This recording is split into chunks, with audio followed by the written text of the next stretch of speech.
Good evening friends. இது உங்கள் friends sports academy. இப்போ நம்ம என்ன பார்க்க போகிறோம்னா 2026-27 ஆண்டுக்கான பட்ஜெட் தான் பார்த்திங்கன்னா பார்க்க போகிறோம். நம்ம பார்த்திங்கன்னா பிப்ரவரி 2 கரண்ட் அஃபேர்ஸ் பார்க்கும்போது பார்த்திங்கன்னா பட்ஜெட்டுக்கு தனியாக வீடியோ போகிறேன்னு சொல்லியிருந்தேன். அந்த வீடியோ தான் பார்த்திங்கன்னா இப்போ போகிறேன். ஸ்கிப் பண்ணாமல் ஃபுல்லாக பார்த்து நோட்ஸ் எடுத்து வச்சுக்கோங்க. இந்த பிடிஎஃப் பார்த்திங்கன்னா நம்மளுடைய ஃப்ரெண்ட்ஸ் போலீஸ் அகாடமி அப்படின்ற டெலிகிராம் சேனலில் அப்லோட் பண்ணிடுறேன். நீங்கள் அதுலேருந்து பார்த்து நோட்ஸ் எடுத்துக்க முடியும். சரிங்களா? அடுத்த பார்த்திங்கன்னா இதில் மட்டும் இல்லாமல் இந்த ஹிந்து அப்படின்னு நிறையா நியூஸ் பேப்பரில் வந்திருக்கும். அது எல்லாத்தையுமே கலெக்ட் பண்ணி பாருங்கள். மோஸ்ட்லி சேமாக தான் இருக்கும். பட் ஒன்று ரெண்டு பாயிண்ட்ஸ் அதில் எக்ஸ்ட்ரா இருக்கலாம், இல்லை இதில் கம்மியாக இருக்கலாம், இதில் எக்ஸ்ட்ரா இருக்கலாம், அதில் கம்மியாக இருக்கலாம். அதனால் பார்த்திங்கன்னா மேஜரான டாபிக்ஸு, மேஜரான பாயிண்ட்ஸ் மட்டும் நீங்கள் பார்த்துக்கிட்டால் போதுமானது. சரிங்களா? இது பார்த்திங்கன்னா ஒரு 3 பேஜ் இருக்குது இந்த பட்ஜெட் சம்மந்தமாக. இதை இப்போ ஃபுல்லாக நம்ம பார்த்துலாம். சரிங்களா? ஸ்கிப் பண்ணாமல் ஃபுல்லாக பார்த்துக்கோங்க. மிகுந்த எதிர்பார்ப்புக்கிடையே பார்த்திங்கன்னா 2026-27 ஆண்டுக்கான மத்திய பட்ஜெட்டை பார்த்திங்கன்னா மத்திய நிதியமைச்சர் நிர்மலா சீதாராமன் பார்த்திங்கன்னா தாக்கல் பண்ணியிருக்காங்க.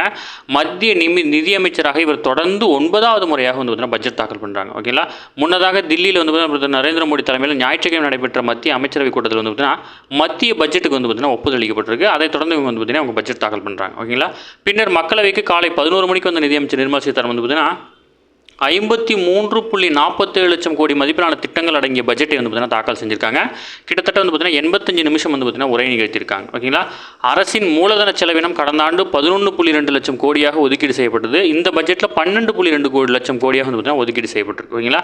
அதன்படி அடுத்த நிதியாண்டில் கடனுக்கான மொத்த உள்நாட்டு உற்பத்தி, அதாவது ஜிடிபியின் இடையான விகிதத்தை பார்த்திங்கன்னா 56.1% 55.6% குறைக்கவும் பார்த்திங்கன்னா நிதி பற்றாக்குறை நடப்பு நிதியாண்டில் 4.4% என்பதை 4.3 குறைக்கவும் பார்த்திங்கன்னா இலக்காக கொண்டிருக்குது.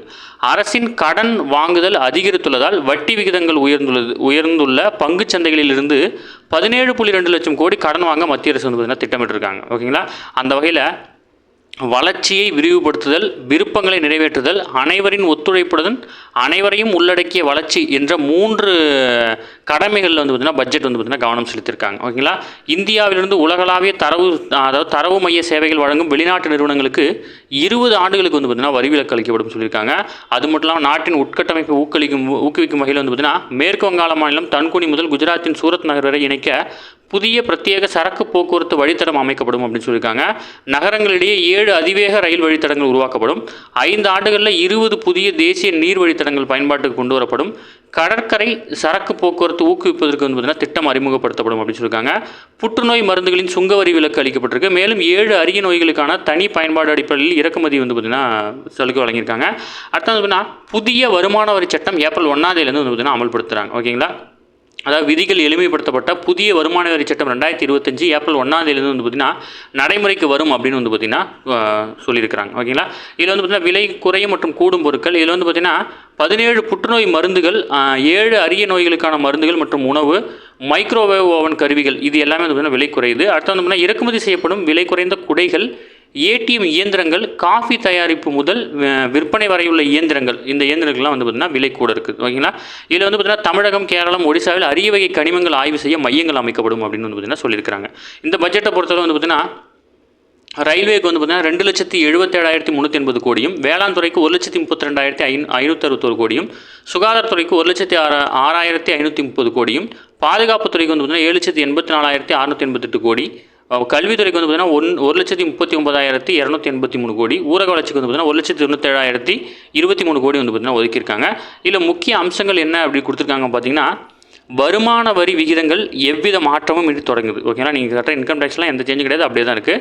இந்தியாவில் தரவு மையங்கள் அமைத்து உலகளாவிய சேவைகளை வழங்கும் அந்நிய நிறுவனங்களுக்கு 2047 ஆண்டு வரை வரி விலக்கு அளிக்கிறாங்க.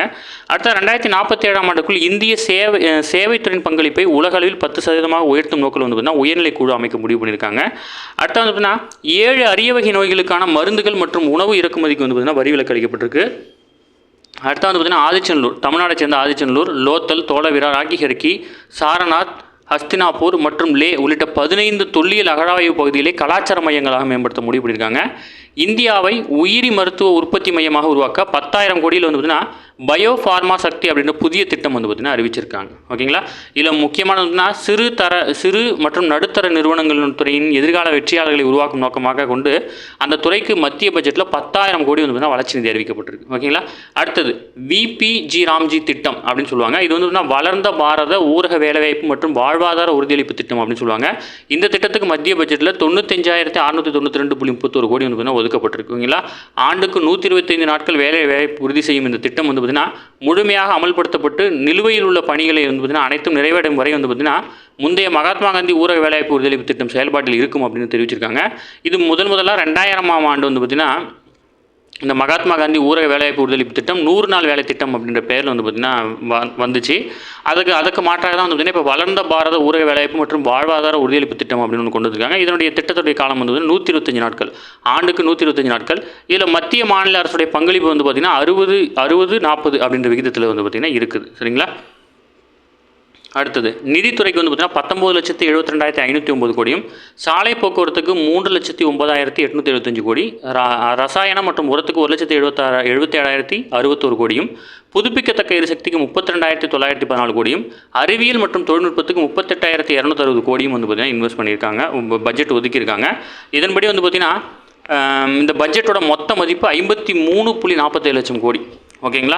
இதில் முக்கியமாக வந்து பார்த்திங்கன்னா அதாவது 2025-26ஆம் ஆண்டு பட்ஜெட் ஒப்பிடுகையில் 7.7% அதிகம்.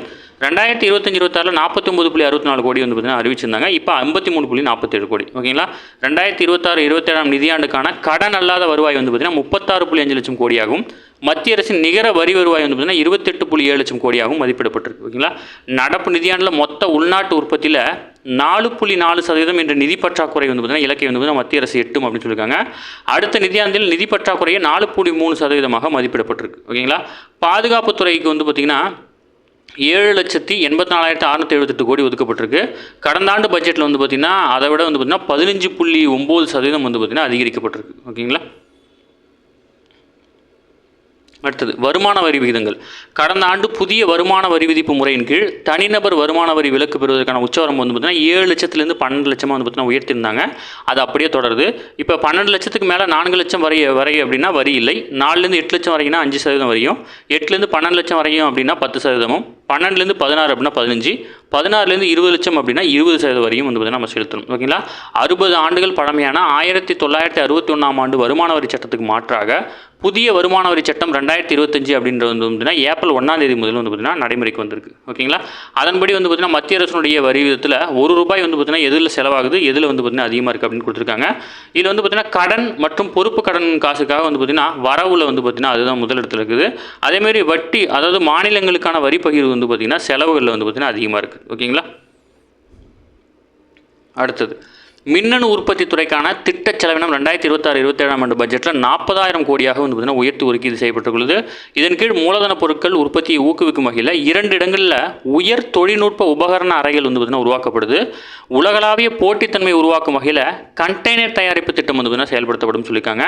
ரசாயனங்களுக்கு இறக்குமதி சார்ந்திருக்கும் நிலையை குறைத்து உள்நாட்டு உற்பத்தியை விரிவுபடுத்தும் வகையில் 3 பிரத்யேக ரசாயன பூங்காக்கள் வந்து பார்த்திங்கன்னா அமைக்கப்படும் சொல்லியிருக்காங்க. ஓகேங்களா? நாட்டில் கைபேசி உற்பத்தி பிரிவினுடைய உற்பத்தி மதிப்பு 30 மடங்காக அதிகரிச்சிருக்கு அப்படின்னு சொல்லியிருக்காங்க. ஓகேங்களா? அடுத்தது அணுமின் உற்பத்தி திட்டங்களுக்கு தேவைப்படும் பொருட்கள் இறக்குமதி அடிப்படையில் வந்து பார்த்திங்கன்னா சுங்கவரியிலிருந்து அளிக்கப்பட்ட விலக்கு வந்து பார்த்திங்கன்னா 2035ஆம் ஆண்டு வரை வந்து பார்த்திங்கன்னா நீடிக்கப்பட்டிருக்கு. ஓகேங்களா? ஒரு அணுமின் நிலையம் உற்பத்தி திட்டத்துக்கு வந்து பார்த்திங்கன்னா என்னெல்லாம் தேவையோ அதுக்கான பொருட்கள் இறக்குமதி பண்ணும்போது அதுக்கு சுங்கவரி வந்து பார்த்திங்கன்னா இல்லைன்னு வந்து பார்த்திங்கன்னா ஆல்ரெடி சொல்லியிருந்தாங்க. அது 2035ஆம் ஆண்டு வரை நீட்டிக்கப்பட்டிருக்கு. ஓகேங்களா? அடுத்தது அமைச்சர்களின் ஊதியம், அரசு விருந்தினர்கள், உபசரிப்பு உள்ளிட்ட செலவுகளுக்கு 1,102 கோடி வந்து பார்த்திங்கன்னா ஒதுக்கப்பட்டிருக்கு. ஓகேங்களா? இது அதாவது வந்து பார்த்திங்கன்னா பட்ஜெட்டில் வந்து பார்த்திங்கன்னா பிரதமர் அலுவலக ஊழியர்கள் உள்ளிட்ட அனைத்து ஊழியர்களுக்கும் சேர்த்து தான் வந்து பார்த்திங்கன்னா இது. ஓகேங்களா? அடுத்தது 2ஆம் 3ஆம் நிலை கோயில் நகரங்கள் வந்து பார்த்திங்கன்னா மேம்படுத்த தலா 5,000 கோடி ஒதுக்கீடப்பட்டிருக்கு. இதன்படி வந்து பார்த்திங்கன்னா தமிழகத்தில் நகர்ப்புற பொருளாதார பிராந்திய திட்டத்தின் கீழ் தமிழகத்தில் கோயம்புத்தூர், ஈரோடு, திருப்பூர் இடம்பெற்றிருக்குது. பட்ஜெட்டில் வந்து பார்த்திங்கன்னா அதில் டீட்டெயில் இருக்குது. அடுத்த இது தவிர ஒடிசாவில் புவனேஸ்வரம், புரி, கட்டக், மகாராஷ்டிரா மாநிலத்தின் புனே, குஜராத்தில் சூரத், உத்தரப்பிரதேசில் வாரணாசி, ஆந்திர மாநிலம் விசாகப்பட்டினம் ஆகிய இடங்கள் வந்து பார்த்திங்கன்னா இடம்பெற்றிருக்கிறாங்க. ஓகேங்களா? அது உன்னுடைய உட்கட்டமைப்பு வந்து பார்த்திங்கன்னா மேம்படுத்துகிறாங்க. அடுத்தது சுகாதாரத்துறைக்கு வந்து பார்த்திங்கன்னா 1 லட்சம் கோடி வந்து பார்த்திங்கன்னா ஒதுக்கீடு பண்ணியிருக்காங்க. 2026-27ஆம் நிதியாண்டில் சுகாதாரத்துறைக்கு வந்து பார்த்திங்கன்னா 1,06,530 கோடி வந்து பார்த்திங்கன்னா ஒதுக்கப்பட்டிருக்கு. கடந்த பட்ஜெட்டை ஒப்பிடும்போது இது 10% அதிகம். ஓகேங்களா? இந்தியாவின் முதன்மையான மருத்துவ சுற்றுலா நாடாக உருவாக்கும் நோக்கத்தில் தனியாருடன் இணைந்து 5 பிராந்திய மருத்துவ மையங்கள் அமைக்க மாநிலங்களுக்கு வந்து பார்த்திங்கன்னா ஆதரவளிக்கும் புதிய திட்டத்தை வந்து பார்த்திங்கன்னா அறிமுகப்படுத்துகிறாங்க. இந்த மையங்கள் மருத்துவம், கல்வி, ஆராய்ச்சி வசதிகளுடன் ஒருங்கிணைந்த மருத்துவ வளங்கள் விளங்கும் அப்படின்னு வந்து பார்த்திங்கன்னா பட்ஜெட் உரையில் வந்து பார்த்திங்கன்னா சொல்லியிருக்காங்க. ஓகேங்களா? அடுத்ததாக புற்றுநோய் சிகிச்சையில் பயன்படுத்தப்படும் 17 உயிர்காக்கும் மருந்துகளுக்கு சுங்கவரியிலிருந்து விலக்கு அளிக்கப்படுது. அதே போல் சிறப்பு மருத்துவ காரணங்களுக்கான வரியின்றி மருந்துகளை இறக்குமதி செய்யும் பட்டியலில் 7 அரிய வகை நோய்கள் வந்து பார்த்திங்கன்னா இணைக்கப்பட்டிருக்கு. அந்த பர்டிகுலர் நோய்களுக்கு மட்டும் மருந்து வாங்கும்போது வந்து பார்த்திங்கன்னா சுங்கவரி விலக்கு அளிக்கப்படுது. ஓகேங்களா. அடுத்து வந்து பார்த்திங்கன்னா பதப்படுத்தப்பட்ட கடல்சார் உணவுகள், தோல் அல்லது செயற்கை காலனி ஏற்றுமதியில் வந்து பார்த்திங்கன்னா பயன்படுத்தப்படும் குறிப்பிட்ட மூலப்பொருளுக்கான வரியில்லா இறக்குமதி வரி வரும்போது பார்த்திங்கன்னா உயர்த்தப்பட்டிருக்கு. அது ரொம்ப வந்து பார்த்திங்கன்னா இது கடல்சார் உணவுகள் காலனிகள் ஏற்றுமதிக்கான ஒரு முக்கியமான இதாக பார்க்கப்படுது. ஓகேங்களா. அடுத்தது உயிரி மருந்து உற்பத்திக்கு வந்து பார்த்திங்கன்னா 10,000 கோடியில் புதிய திட்டம் அறிமுகப்படுத்துகிறாங்க. அடுத்த 5 ஆண்டுகளில் இந்தியாவை உயிரி மருந்து உற்பத்தி மையமாக உருவாக்கும் நோக்கில் 10,000 கோடியில் வந்து பார்த்திங்கன்னா பயோ ஃபார்மா சக்தி அப்படின்ற புதிய திட்டம் வந்து பார்த்திங்கன்னா பட்ஜெட்டில் அறிவிக்கப்பட்டிருக்கு. அடுத்த 5 ஆண்டுகளில் இது ரொம்ப முக்கியமான பார்க்கப்படுது. உள்நாட்டில் உயிரி மருத்துவ உற்பத்திக்கு உகந்த சூழலை மேம்படுத்தும் இந்த திட்டம் புதியதாக 3 தேசிய மருந்துசார் கல்வியியல் மற்றும் ஆராய்ச்சி நிறுவனங்கள் உருவாக்கப்படும். ஏற்கனவே உள்ள 7 நிறுவனங்களும் மேம்படுத்தப்படும். 1000க்கும் மேற்பட்ட அங்கீகாரம் பெற்ற இந்திய மருத்துவ பரிசோதனை தளங்களுடன் கட்டமைப்பு உருவாக்கப்படும் அப்படின்னு வந்து பார்த்திங்கன்னா சொல்லியிருக்காங்க. புதிதாக 3 அகில இந்திய ஆயுர்வேத நிறுவனங்கள் வந்து பார்த்திங்கன்னா உருவாக்குறாங்க. ஓகேங்களா. அதன்படி வந்து பார்த்திங்கன்னா மத்திய பட்ஜெட்டில் ஆயுஷ் துறைக்கு 4408 கோடி வந்து பார்த்திங்கன்னா ஒதுக்கப்பட்டுள்ளது. கடந்த பட்ஜெட்டை ஒப்பிடும்போது 20% அதிகம். ஓகேங்களா. கொரோனா பெருந்தொற்றுக்கு பிறகு ஆயுர்வேத மருத்துவ முறையின் உலகளவில் ஏற்பட்டுள்ள அங்கீகாரம் வந்து பார்த்திங்கன்னா பெறப்பட்டுள்ளது. வளர்ந்து வரும் தேவைக்கேற்ப புதியதாக 3 அகில இந்திய ஆயுர்வேத நிறுவனங்கள் வந்து பார்த்திங்கன்னா அமைக்கப்படும் சொல்லியிருக்காங்க. ஆயுஷ் மருந்தகங்கள் மற்றும் ஆய்வகங்கள் உயர்தர நிலைகளுடன் வந்து பார்த்திங்கன்னா இது மேம்படுத்தப்படும் அப்படின்னு சொல்லியிருக்காங்க. ஓகேங்களா. அடுத்து வந்து பார்த்திங்கன்னா நம்ம பட்ஜெட்டில் எப்போவுமே வந்து பார்த்திங்கன்னா அண்டை நாடுகளுடனான உறவை வந்து பார்த்திங்கன்னா வலுப்படுத்துவதற்காக அண்டை நாடுகளுக்கு நம்ம வந்து பார்த்திங்கன்னா செலவினங்கள் ஒதுக்குவோம். மத்திய பட்ஜெட்டில் ஒதுக்கப்பட்டுள்ள வெளியுறவு அமைச்சகத்துக்கு வந்து பார்த்திங்கன்னா 22,118 கோடி ஒதுக்கப்பட்டிருக்கு. கடந்த பட்ஜெட்டில் வந்து பார்த்திங்கன்னா 20,000 கோடி, இப்போ 22,000 கோடி. ஓகேங்களா. இதில் வங்கதேச மேம்பாட்டு நிதி உதவிக்கான ஒதுக்கீடு 60 கோடியாக வந்து பார்த்திங்கன்னா குறைக்கப்பட்டிருக்கு. போன பட்ஜெட்டில் வந்து பார்த்திங்கன்னா 120 கோடியாக இருந்துச்சு. ஓகேங்களா.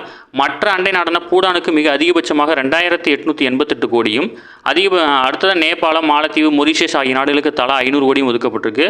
ஆப்கானிஸ்தான் மக்களின் நலன் பணிக்காக 100 கோடியும், இது தவிர இலங்கைக்கு 400 கோடி, மியான்மருக்கு 300 கோடி ஒதுக்கீடு செய்யப்பட்டுள்ளது. இது தவிர லத்தீன் அமெரிக்க நாடுகளின் உதவ 120 கோடி வந்து ஒதுக்கீடு செய்யப்பட்டிருக்கு. ஓகேங்களா.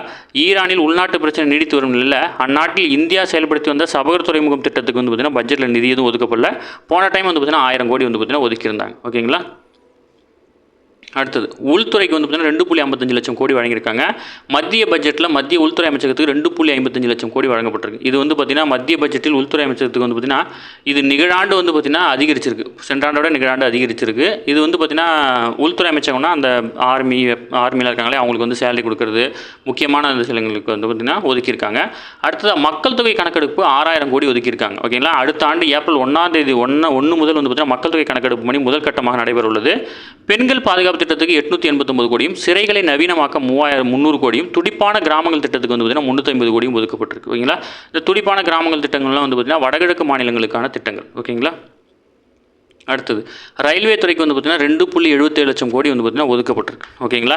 ரயில்வே துறையின் மூலதன செலவு மத்திய பட்ஜெட்டில் முன்னெப்போதும் இல்லாத அளவுக்கு வந்து பார்த்திங்கன்னா 2,77,380 கோடி ஒதுக்கப்பட்டிருக்கு. இது புதிய ரயில் வழித்தடங்கள் அமைத்தல் மற்றும் ரயில் என்ஜின் பெட்டிகள் கொள்முதல் உற்பத்தி உள்ளிட்டவை வந்து பார்த்திங்கன்னா அடங்கும். ஓகேங்களா. கடந்த ஆண்டு ரயில்வேல வந்து பார்த்திங்கன்னா 2,52,000 கோடி ஒதுக்கப்பட்டிருக்கு. இப்போ 10.75% வந்து பார்த்திங்கன்னா அதிகரிக்கப்பட்டிருக்கு. ஓகேங்களா. அடுத்தது கல்வி அல்லது மருத்துவ காரணங்களுக்காக வெளிநாட்டுக்கு பணம் அனுப்பும்போது தாராளமயமாக்கப்பட்ட பரிவர்த்தனை திட்டத்தின் கீழ் வந்து பார்த்திங்கன்னா வசூலிக்கப்படும் ஆதார வரி 2% குறைக்கப்பட்டிருக்கு. ஓகேங்களா. அது மட்டும் இல்லாமல் கல்வி அல்லது மருத்துவ காரணங்களுக்காக தாராளமயமாக்கப்பட்ட பண பரிவர்த்தனை திட்டத்தின் கீழ் வெளிநாட்டுகளுக்கு 10 லட்சம் வரை பணம் அனுப்பும்போது இதுவரை வசூலிக்கப்பட்டு வந்த 5% வரி வந்து பார்த்திங்கன்னா 2% வரியாக வந்து பார்த்திங்கன்னா குறைச்சிருக்கிறாங்க. ஓகேங்களா. இதுதான் வந்து பார்த்திங்கன்னா மத்திய பட்ஜெட். இது ஃபுல் டீட்டெயிலாக நோட்ஸ் எடுத்துக்கோங்க. இதனுடைய PDF வந்து பார்த்திங்கன்னா நம்மளோட ஃப்ரெண்ட்ஸ் போலீஸ் அகாடமி அப்படின்ற டெலகிராம் சேனலில் அப்லோட் பண்ணிடுவேன், பின் பண்ணி வச்சுருவேன். நம்ம வீடியோ கீழே டிஸ்கிரிப்ஷனில் லிங்க் இருக்குது, அதை டச் பண்ணி ஜாயின் பண்ணிக்கோங்க. ஒன்ஸ் வந்து இந்த வீடியோ ஒரு டைம் பார்த்துட்டு நீங்கள் தாராளமாக நோட்ஸ் எடுத்துக்கலாம். சரிங்களா. உங்களுக்கு ஏதாவது டவுட் இருந்துச்சுன்னா கமெண்ட் பண்ணுங்கள். நம்மளுடைய ஃப்ரெண்ட்ஸ் போலீஸ் அகாடமி அப்படின்ற டெலகிராம் சேனல் ஜாயின் பண்ணிக்கோங்க. இம்பார்ட்டன்ட் அப்டேட்ஸ் உங்களுக்கு ஒன்றே கிடைக்கும். இந்த வீடியோ வந்து பார்த்திங்கன்னா முடிஞ்சாலும் உங்கள் ஃப்ரெண்ட்ஸ்லாம் ஷேர் பண்ணுங்கள். கண்டிப்பாக இது வந்து பார்த்திங்கன்னா உங்களுக்கு பயனுள்ளதாக இருக்கும். சரிங்களா. அடுத்து 2026 நடைபெறக்கூடிய SSC இருக்கட்டும், RRB இருக்கட்டும், கண்டிப்பாக இதுலேருந்து ஒரு கேள்வி வரதுக்கு வாய்ப்பு இருக்குது. சரிங்களா. Thank you friends.